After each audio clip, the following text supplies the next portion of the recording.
Mesdames et messieurs, bonjour. Le réseau des cégeps subit une baisse de fréquentation importante. Ce phénomène prend d'autant plus d'ampleur dans les régions.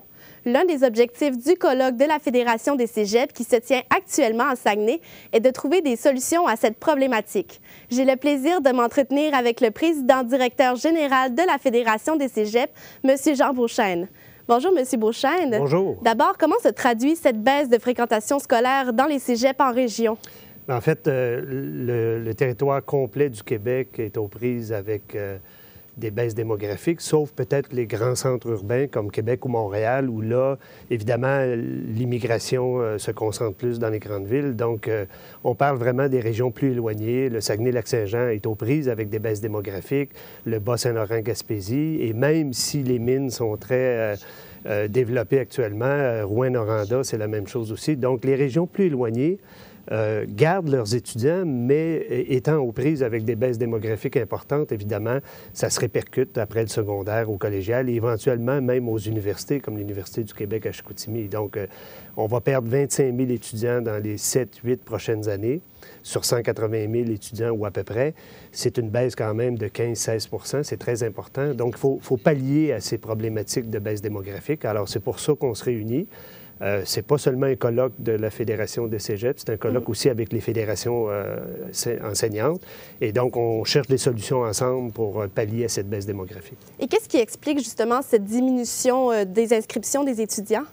En fait, c'est carrément la courbe démographique du Québec. Même si on vit un certain bébé-boom actuellement, avant que les enfants de ce bébé-boom-là se retrouvent à l'école primaire, secondaire et ensuite à l'enseignement supérieur, évidemment, il va y avoir un décalage. C'était prévu dans les données du ministère depuis plusieurs années.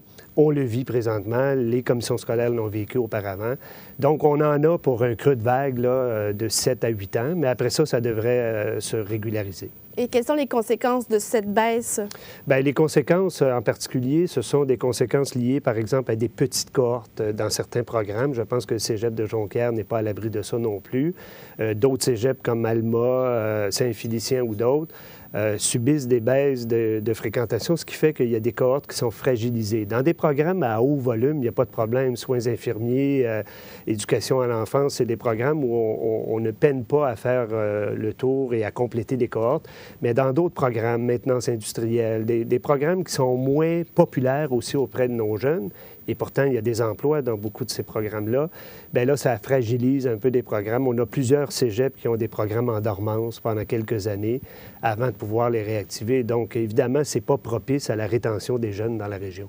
Et quels moyens sont mis de l'avant pour attirer les étudiants vers les régions? Bien, c'est précisément ce qu'on discute aujourd'hui et depuis hier soir avec le ministre en particulier qui est venu nous visiter. Je vous donne quelques exemples.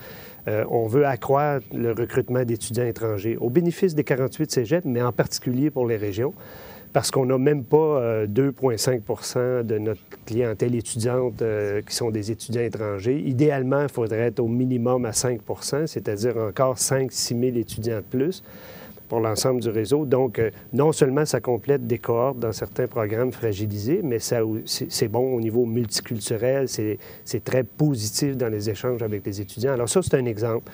On peut aussi envisager peut-être de mettre en place un programme de bourse particulière pour inciter des jeunes à suivre leur programme en région plus éloignée. Plutôt que dans des cégeps où ça déborde. Alors, c'est le genre de mesures qu'on discute avec nos partenaires syndicaux. Et pourquoi est-ce important, selon vous, d'avoir une carte des programmes qui soit diversifiée partout au Québec?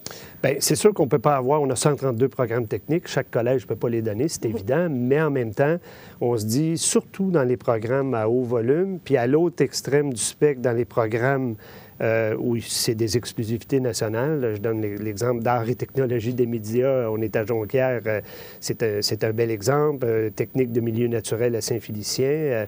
Et aussi dans les villes. Thanatologie, c'est à Rosemont, à Montréal, que ça se donne. C'est une exclusivité nationale. Donc, dans les deux bouts du spectre, il faut préserver ça, puis avoir régionalement une carte la plus large possible pour que les étudiants de leur région puissent avoir accès à l'enseignement supérieur dans le choix de programme qu'ils le désirent. Mais ça restera toujours d'une certaine façon, des régions élargies. la carte de programme parce qu'on ne peut pas donner tous les programmes dans tous les collèges. Et comment faire en sorte pour que les programmes exclusifs le demeurent, même dans les régions moins populeuses ou avec moins d'inscriptions? C'est une excellente question parce qu'actuellement, là, c'est comme deux silos, les collèges privés versus les collèges publics. Ils ne répondent pas aux mêmes critères d'autorisation de programme. Ce qu'on demande au ministre, et je pense qu'on a une écoute assez attentive de ce côté-là, c'est que les collèges privés et les collèges publics soient soumis aux mêmes règles quand vient le temps d'autoriser un programme, les mêmes règles d'équilibre, parce que quand on sait qu'une autorisation peut cannibaliser un autre programme, on n'est pas plus avancé. Donc, on veut que toutes les institutions publiques et privées soient soumises aux mêmes règles.